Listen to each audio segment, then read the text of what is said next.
Welcome to the latest edition of Extra Time. Boys here in the studio. Jan and Frank are here as well. As a player in pre-season, are you aware of what areas of the squad need strengthening? And do you get annoyed if you see your club supposedly not going after the necessary players or linked with subpar players? I know exactly what you're going to say, Jack. I'm going to say yes. There you go. That's all I'm going to say. Is that it? Is that what you've got? Yes. No, listen. As a player, you know, especially if you've been at the club before, not your first season, you know where you kind of got found out the season before, and you hope that they address it. And if they don't, but what if they bring in a better goalkeeper? Oh well. Well, I'm kind of used to that. Oh. That's part. But saying that, that's part of the game. Nah. Okay. Your position is always under, regardless of what position. But you can't welcome a new goalkeeper. Yeah, you can. Yeah, well, you can. Did you? This explains a lot, Shaq. Depends on who you ask. Who you ask that. But Jan, you must have seen strikers going in and go, all right, we're moving, we're out. Well, when I came to England, I mean, it's funny when you play in English football because at that time it was not the here we go time, and it was not like playing experts or finance. There was no experts. It was just happening, and you just came to the dressing room, and suddenly a striker was sitting next to you.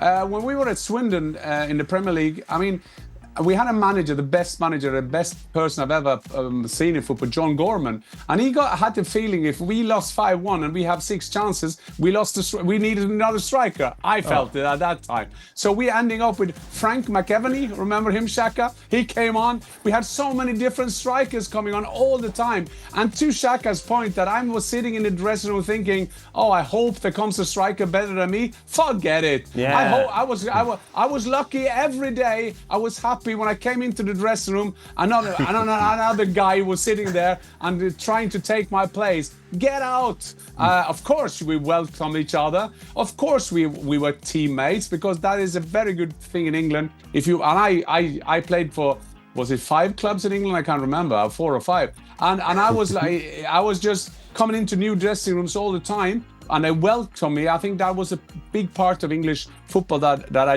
did love. But you're not sitting around in the dressing room, oh, I just hope they get a better striker than me so we score more goals next season. So, Jan, did you have different experiences in other countries when you arrived at clubs? Yes, absolutely. When I came to Germany, it was clear that I came as a number 9 to replace the number 9. And the number 9 didn't speak to me for 4 months. He went away when I crossed him in the dressing room, and I then wasn't an age I can't say that word. I didn't care. Yeah. So I didn't matter, and I was also because in England it was easier to adjust, especially in the 90s. I'm sure it's probably the same now, but in the 90s it was good to come into English dressing room. Yes. There were bullying. There was a lot of things that was going on, but somehow you loved it. I must admit. Didn't you have someone who didn't speak to you? Yeah, Kostas Chalkias, Greek goalkeeper. This is Portsmouth. So he arrived and would not speak to me, like at all. And at first it didn't really click, but then I just kind of noticed like or he would come in and say good morning to everybody else. Yep. Or I would come in, Yes. I would come in and say good morning to everybody, and everybody else would respond, and he just wouldn't. Yep. So then I thought it was the greatest thing ever. Because Jan, I was at an age now where those things not bothering me. Yeah. So whenever I come in, I would go look for him. When I was at Portsmouth, we had we trained at a university ground, so you had a number of different dressing rooms. So you had 5 or 6 players in one dressing room, and So I would go find his dressing room and just stick my head and go, "Hey, Kostas!" And he would just completely ignore me. And then when I was leaving, I'd go, "Bye, Kostas!" And it was so much fun. Again, I was just at an age where those things just tickle me more than anything else. Go on, Frank. Dan, I was so lucky when I signed for Chelsea. I'm sure Jan knows the guy. Erland Jensen was the defender, the centre back. He was a Norwegian guy, strong guy. Am I doing? He was Norwegian. Jan, do you agree with me? My best football mate and my mates in 10 years. Oh. Okay, so I was right. And I signed for the club. But on top of taking his position, I asked for the number 5 when I signed, and it was his number. And the guy is a monster, really a monster. Yeah. And he was the first to welcome me. I tell you, he was the first to welcome me, and I had a chance to score my first goal because it was an assist from his left foot from Ellen, who played because I think Steve Clark was injured, and he played and gave me the great assist when I scored with the header. The guy was the best teammate ever, never complaining, fighting, everything, and even welcoming me. And he had to leave the year after, but I had a very good season with the guy who had to be on the bench because of me. Great guy, Ellen. Magical. Oh, beautiful. This is a guy, when I roomed with him in the national team, I was sleeping with shin pads. So I do understand that Frank Leboeuf was a bit afraid, but a great lad. And I think that, Frank, that story just shows you how it was like, especially in the 90s, because that was a kind of the team atmosphere. And I played for 4 different clubs, I counted now, and 4 different clubs. And when you came into a dressing room, you didn't take long to adjust, to be a part of the team. And Shaka, I guess you will confirm that. Who hated you? Everybody.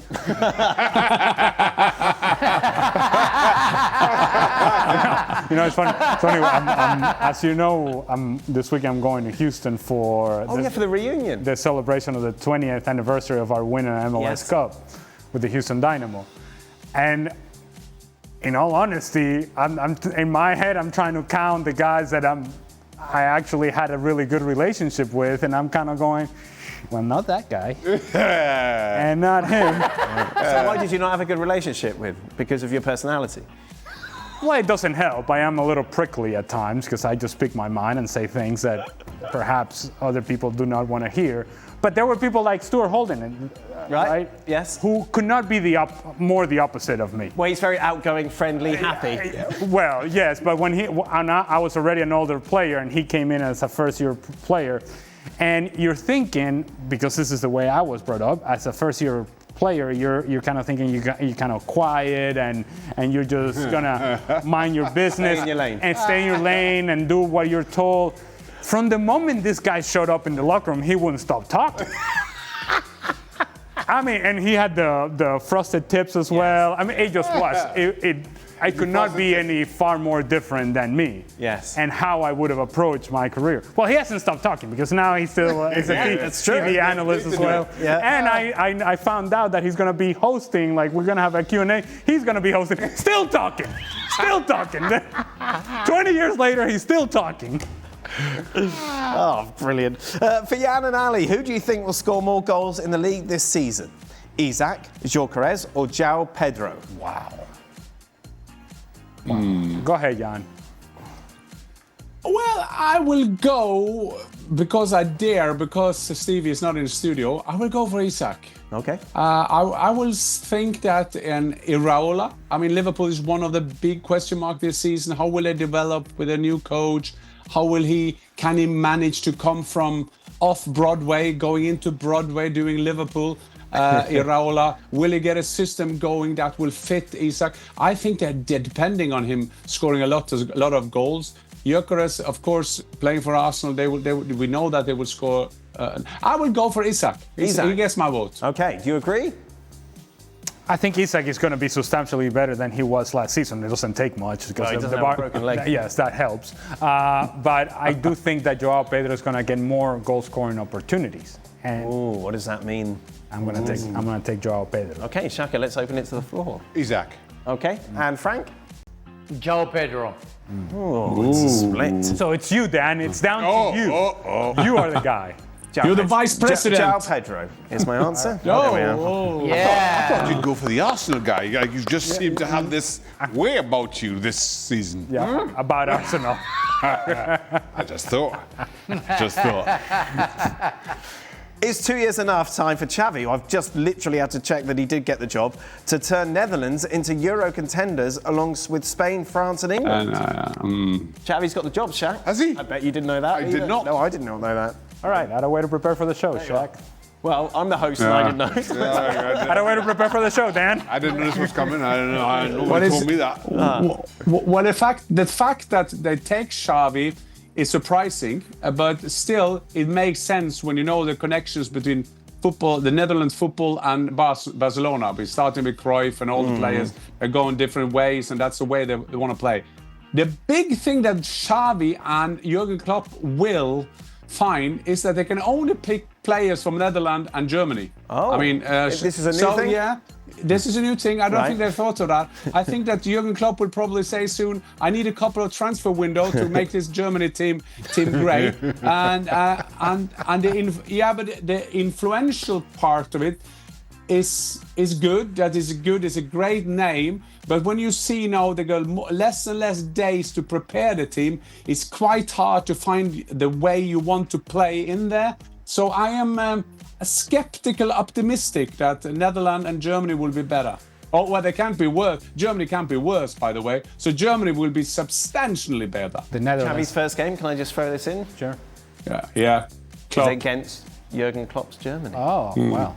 I would just say that the talent level for the Netherlands is a tier below the best teams in Europe. And in order to be a contender, you have to be able to match that, and they just don't have it right now. Jan, what's the percentage amount Kane replicates his numbers from last season? So he got 61 last season, is that right, in all competitions?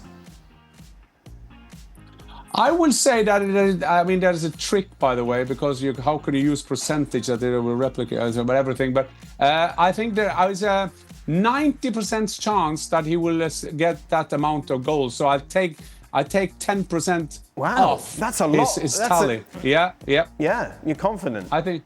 Yeah, I am. Why? Because Kane is I think. First of all, a lot of these goals are for Bayern Munich that will still win the Bundesliga. You've seen some of the team like Dortmund now got some good players in.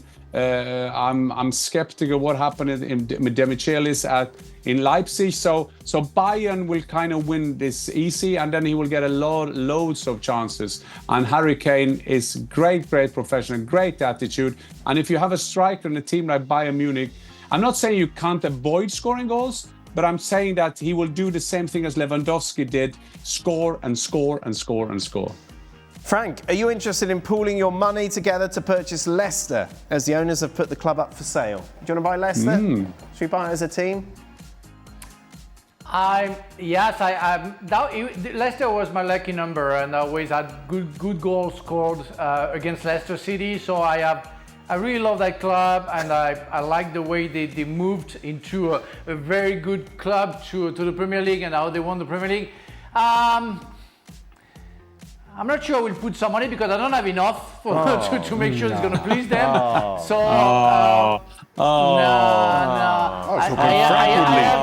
have the thatch roof. I have to rebuild the sash roof, very soon, so it's going to cost a lot. Okay. My house in Normandy. And I have to travel for holidays, for winters and summers, so I'm sorry, Leicester City, lack of commitment. I don't have money, Anyone else want to step up? Jan, do you want to buy it? Yeah. No, well, I can take the Norwegian Oil Fund. We can probably buy it, but I don't think... Leicester is a great club, and if you want... Let's put it this way. If you want to buy a club in England, Leicester could be your best choice at the moment. Okay, all right. Oh, don't look here. Shaq, you got... Shaq, I had something on Insta, yeah? The algorithm is some man talking about leasing and renting private planes. And I was like, how does this get into mine? And then who's the follower of it?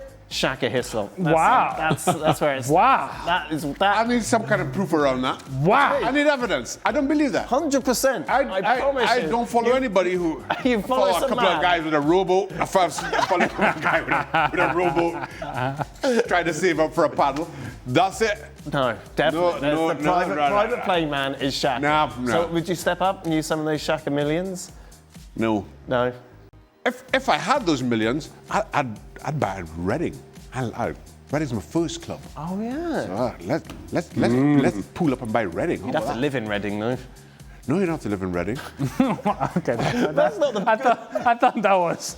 You love Reading. I do. I don't have to. But I don't want to be there. I'm you over in Reading. Shaka Hislop says, "Don't worry, you don't have to live there." I've got Chamber of Commerce. I've got to come into work at ESPN. I've got to pay for it somehow. I've got to pay for it That is somehow. the best, I'm still coming to best Reading. pitch.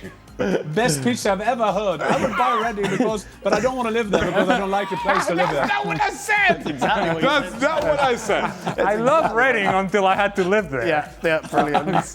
Oh, I've got lost my last question. Okay, no, that's where you get. Are Pedri, Ali, are Pedri's adoption papers tied up in the system? Will you be saving a chair for him come Thanksgiving Day? This is when you suggested that you would swap Pedri for either of your two children. I will tell you that Alejandro scored a goal the other day. City! So maybe he's back! He is back! Oh, and Pedri didn't have a great World Cup either. How'd the game finish up? But that's not important, Zach. That's like living that's neither here nor there. That's really, they may have come up short. Lost 2-1, but Alejandro scored, so maybe he is back on the table. Thank you very much, Edwin. Thank you to Frank and to Jan. Just a reminder, Instagram followers can find Shaka Hislop. Yes, leasing in especially planes. Reading supporters or Reading residents.